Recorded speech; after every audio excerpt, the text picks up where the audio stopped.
खुलुमबाय लोगोफोर एक्चुअली आं दिनैहाय मोननैसो बाथ्राखौ गोसोखांदों दे जेब्ला गोजोन गोरोबथा जाखांनानै थाङोना अब्लानि समाव आंबो मा जाखो बोसोरसे जाद्रायाखै 9 month ना 8 month बेफोरबायदि जादों आरोखि अब्लानि समाव बै सुबुं आं ससियेल मिडियाबो ओंखाराखै आरो बेफोरबायदिबो जेबो ओंखाराखै आरोखि इउट्यूबा मा जिनिस आं बेखौबो मिथिरोङा फेसबुक पेजआ मा जिनिस आं बेखौबो रोङा जेबो इउज खालामा आरोखि आं बे समाव अब्लानि समाव आं मोनसे बाथ्रा आंनि गोसोआव माने ओरैबायदि बेरखांबाय थादों मोनसे निउसफ्राव बा मोनसे जोंनि गोसो सिंनि बाथ्राफोरखौ एसे फोरमायनो मोनोब्ला बा सोरनिबा इउट्यूब चेनेलफोरावहाय नै बे मोनसे साननाया फैयो खिन्थु फलोवार्सजों जेबो खोथा गैयामोन बिनि उनावहाय आं सासे मानसिनो फन हरदों दे बिनियावहाय फन हरनायाव जायखौ बुङो आं थिफुदला होननानै बुङो बे मानसिनाव फन हरदों फुङाव हयथ'बा बे बिसिनानिफ्राय सिखाराखैमोन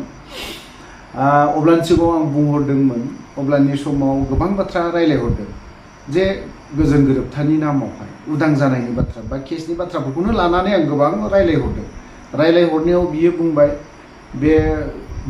आंथ' बिजों सिनायलायनायबो गैया जेबो गैया ओमफ्राय बिनि माबाखौबो आंनि चेनेलखौबो नाया बिनि उनावहाय बियो बुंबाय मा बोसोरसेयानो जायाखै बाबु दालाय माबोरै केस उइथ्र' जागोन खोथाया नै बिनिफ्राय आरोखि बे समाव बिथाङा बुंहरदों बोसोरसेबो जायाखै अब्लानि समाव सार रन्जन दैमारिनि बाथ्रा गोबां खोथाखौ बुंहरदोंमोन अब्लानि समाव बियो बुंहरबाय जे बोसोरसेयानो जायाखै माबोरै उदां जागोन ना बेफोरबायदि बाथ्रा बोसोरसेयानो जायाखै माबोरै उदां जागोन आरो बोसोरसेयानो जायाखै माबोरैहाय नैबे माबाखौ केस उइथ्र' जानो लुबैदों ना बेफोरबायदि आरोखि थ' जेखियानो जादोला बे समाव थांबाय गोबां बाथ्रा बुंबाय गेजेराव गोबां बाथ्रा जाथायबो जालांबाय घटना दा बाथ्राया जाहैबाय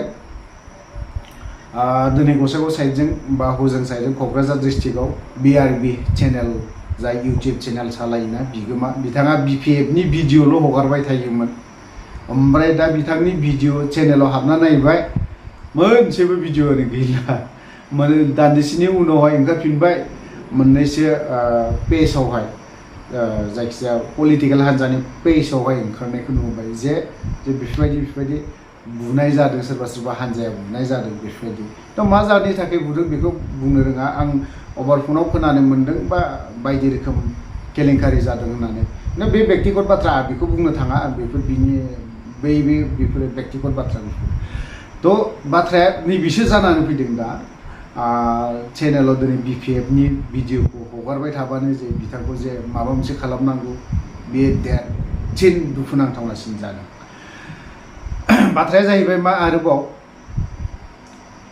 जोंनिया दैदेनगिरिया इलेक्सननि समाथ' नै सफैलायलायबाय BTC काउन्सिल इलेक्सना सफैलायलायबाय बावहाय जों रायजो राजानि सिगाङाव माबायदि भट बिहैगोन बे बारावहाय जाय खुंथायाव थानाय ना बिथांमोननि दैदेनगिरिफोरा जोंनावहाय दाउ ब्रयलारनि फार्म खुलिनायनि बाथ्रा बेफोरबो दाउ ब्रयलारजोंनो गुफुर जाजोबगोन बेफोरबायदि बाथ्रा बेबो गैया बोसोरब्रै जालांबाय बेबो गैया ओमफ्राय मा दंबावोमोन बोरमा फिसिनायनि बाथ्रा बेबो गैया ना फिसिनायनि बाथ्रा गोदो जेरै दंमोन दाबो नाफोराबो बोरमा फिसिनायनो दाउ फिसिनायनो अमा फिसिनायनो बेफोरबो दा गोदो जेरैमोन दाबो बिदिनो होनबा बिथांमोननो बेखौ क्लियार खालामनो थाखाय बेसेबां बोसोर नांगौ बा 20 बोसोर थाब्लाबो नैबे खुंथायाव थाग्राफ्रा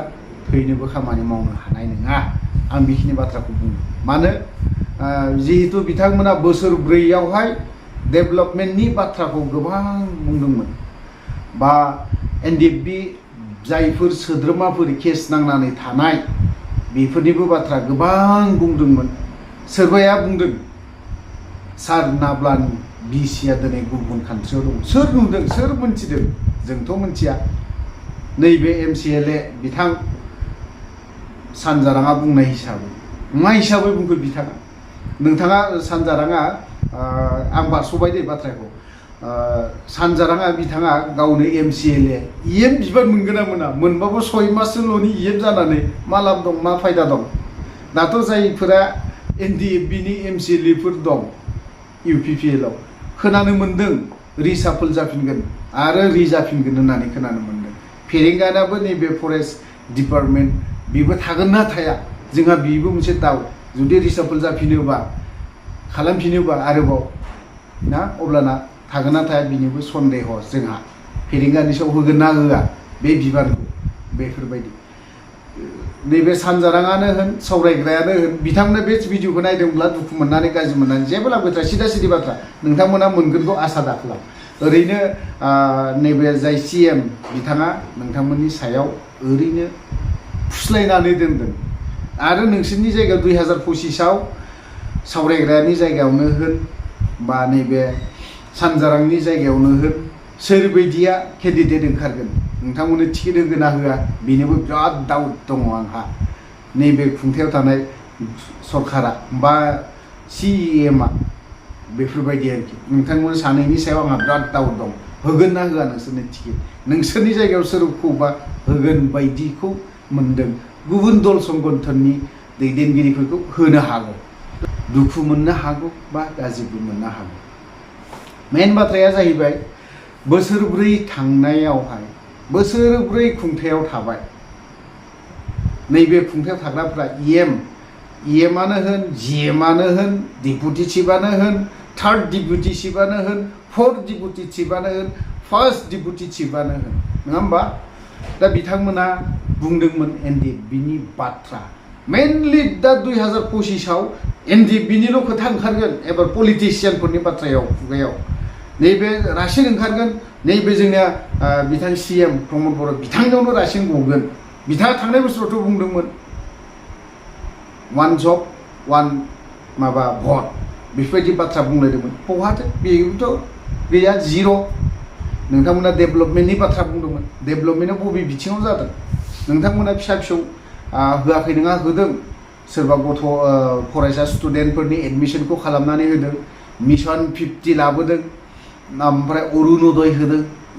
जायफ्रा BPFनि नङा बिसोरो अरुणोदय स्किम मोना बेखौ नोंथांमोना खालामदों। बेयाव नोंसोरो थिग दं साक्सेस जादों बेवहाय बेफोराव। खिन्थु गिदिर गिदिर खामानि गिदिर जेरैबायदि जेनेबा CIT क'क्राझार बायदियाव मालाय बिसोराथ' नुनानै थांगबाय।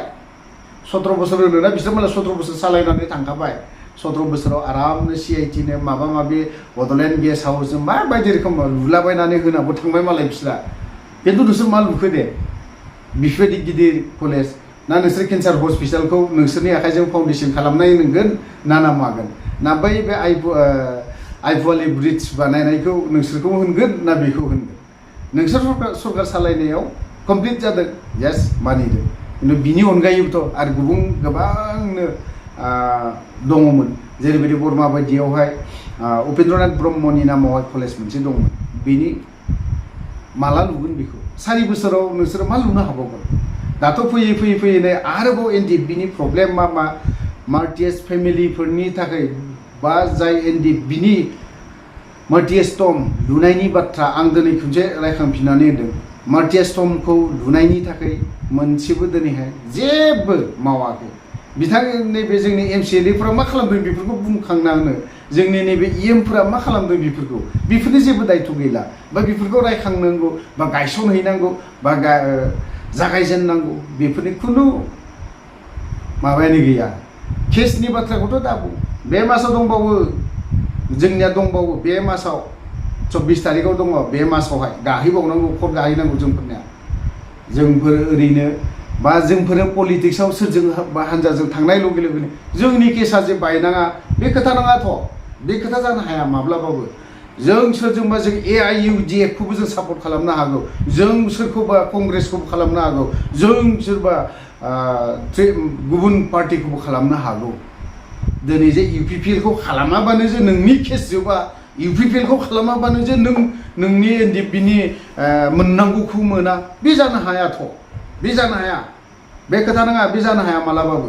UPPLखौ सापर्ट खालामथारनांगौ अब्लासो नोंनि केसा जोबगोन। UPPLखौ नोङो भट होथारनांगोन अब्लासो नोङो माखासे माबाफोरखौ मोनगोन। बे जानो हाया। बे पलिटिक्स जानो हाया बियो। जिहेतु जों दुखु दाहाजों खस्थ' खालामना फैनाय बा लिरनायबो दंखाथारो दफाफ्रावहाय। बेफोरबायदिखौ एसे सोलों बा एसे गोसो होयोब्ला मोजां जागोन खिन्थु नैबेवहायबा 2025 इउपिपिएल सरकारा बा प्रमद बर'आ मा बे खोथाखौ लानानै रायजो राजानाव हाबहैगोन रायजो राजाया नोंथांमोनखौ नायदोंबो बा दिनैहाय सानसे समाव बिक्रमआ बुंदोंमोन दिनै बिपिएफआ सरकाराव सालायनो हायाखै बा सरकाराव थायैया मोजां जादों होननाया बे बाथ्राया नंखागौबो खारन दिनैहाय सरकार थानायबा बिसोर दिनै बुंजागौमोन दिनैहाय नोंथांमोना सरकाराव दङ दिनै नोंथांमोना खुंथायाव दङ नोंथांमोना दिनै नेक्स्ट 2025 माबेखौ लानानै माबे खोथाखौ लानानै हाबहैगोन माबे खोथाखौ लानानै भट बिहैगोन एनडिएफबिनि खोथाखौ लानानै भट बिहैगोन ना रज' दैमारि सारनि बाथ्राखौ लानानै नोंसोरो भट बिहैगोन ना नोंसोरो दिनैहाय जायफोर एनआइए केस नांनानै थानाय बिथांमोननि खोथाखौ लानानै भट बिहैगोन रायजो राजाया जमनानै दं नेनानै दं नोंथांमोना थांनानै रायजो राजानो मा खोथा होगोन जों बेखौसो जोंबो नेनानै दं आरो मोनसे खोथाखौ बुंहरबावगोन आं थिफुरला बिथाङा बुंबाय थादों बिथाङा बुंदों बोसोरसेयानो जायाखैमोन बोरो थिफुरला जोंनि आफादगिरि गायसनगिरि रन्जन दैमारि सार बेजों लोगोसे एनआइए नांनानै थानाय बोरो थिफुरला मा खालामखो नोंसोरनि खुंथायाव थाग्राफोरा बोरो थिफुरला जोंनि केसफोरखौ उइथ्र' खालामनानै होगोन होननानै बहाथो जाखो दिनैसिमबो उइथ्र'आनो जायाखै मा जागोन थ' गोलाव बाथ्रा बुंबाय बारा खोथा बुंनो सानाखै बावैनो दोनथ'बाय जय बर' हारि।